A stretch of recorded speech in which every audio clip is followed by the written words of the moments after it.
Imagine walking in the footsteps of ancient civilizations, 60 feet beneath the Earth's surface, in a city hidden for centuries, where the air is musty and the smell of damp earth fills your nostrils.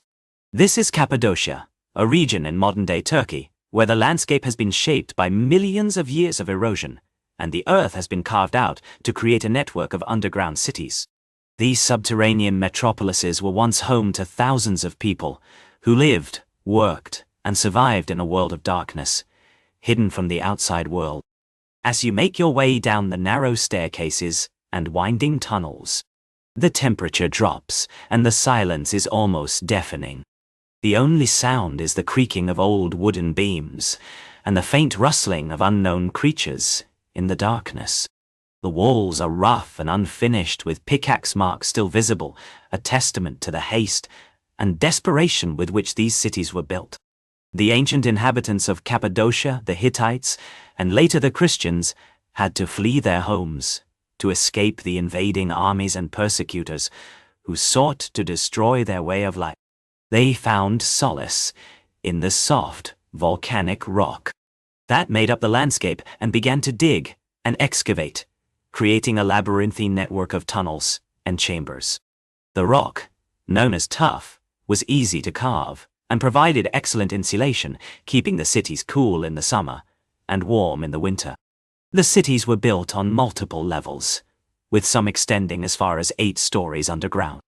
The inhabitants had to be ingenious and resourceful to create a livable space in such a hostile environment. They built ventilation shafts to bring in fresh air and remove stale air, and created sophisticated systems for collecting and storing rainwater. The underground cities were not just a means of escape, but a fully functioning society, with its own infrastructure and social hierarchy. The cities were divided into different districts, with separate areas for living, working, and worship. The inhabitants built churches and chapels where they could pray and worship in secret. They also built kitchens and granaries where they could store food and cook meals.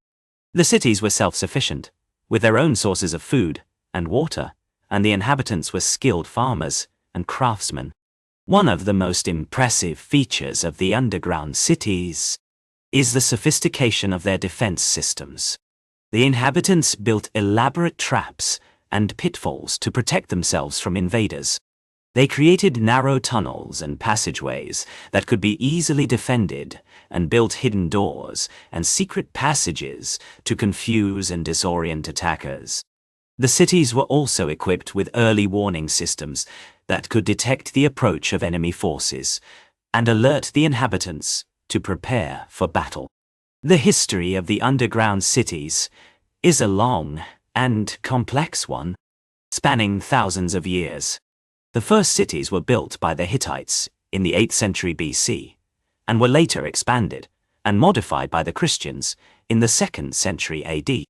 The cities were used as a refuge during times of war and persecution, and were also used as a base for missionary work and evangelism. The Christians built elaborate churches and monasteries in the cities and created intricate frescoes and mosaics that adorned the walls. The underground cities were also used as a place of refuge during the Arab-Byzantine Wars and the Crusades. The inhabitants of Cappadocia were skilled warriors and fought bravely to defend their homes and their way of life. The cities were eventually abandoned in the 14th century as the Ottoman Empire expanded and the region became more stable.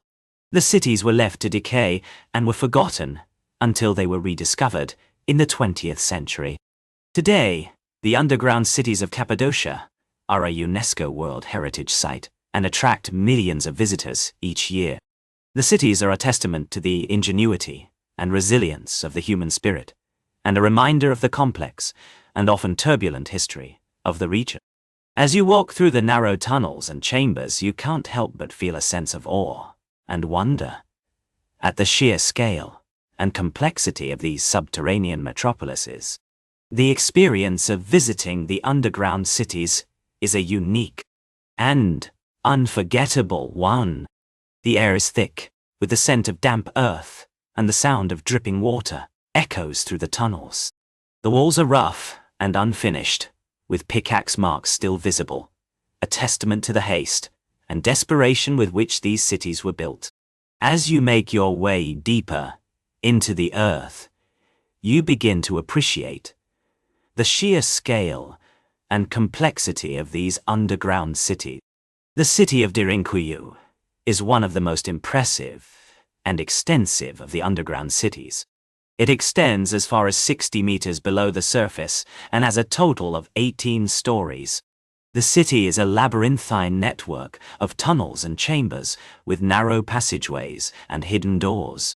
The city is equipped with sophisticated ventilation systems and early warning systems that could detect the approach of enemy forces. The city of Kaymakli is another impressive example of the underground cities of Cappadocia. It is a smaller city, but no less complex, with a total of 8 stories and a network of narrow tunnels and chambers. The city is equipped with elaborate defense systems, including traps and pitfalls, to protect the inhabitants from invaders. As you explore the underground cities, you begin to appreciate the ingenuity and resourcefulness of the ancient inhabitants of Cappadocia. They built these cities in a time of great turmoil and uncertainty, and yet they created a thriving and vibrant society that was capable of surviving and even flourishing in the most hostile of environments. The underground cities of Cappadocia are a testament to the power of human ingenuity and creativity. They are a reminder that even in the darkest and most difficult of times, there is always hope and always a way forward. As you make your way back to the surface, you can't help but feel a sense of awe and wonder at the sheer scale and complexity of these subterranean metropolises. If you want to learn more about the history and culture of Cappadocia, be sure to check out our next video where we'll be exploring the stunning landscape and unique rock formations of this incredible region. We'll be taking a hot air balloon ride over the fairy chimneys and exploring the ancient cave churches and monasteries that dot the landscape. It's going to be an unforgettable journey, and we can't wait to share it with you.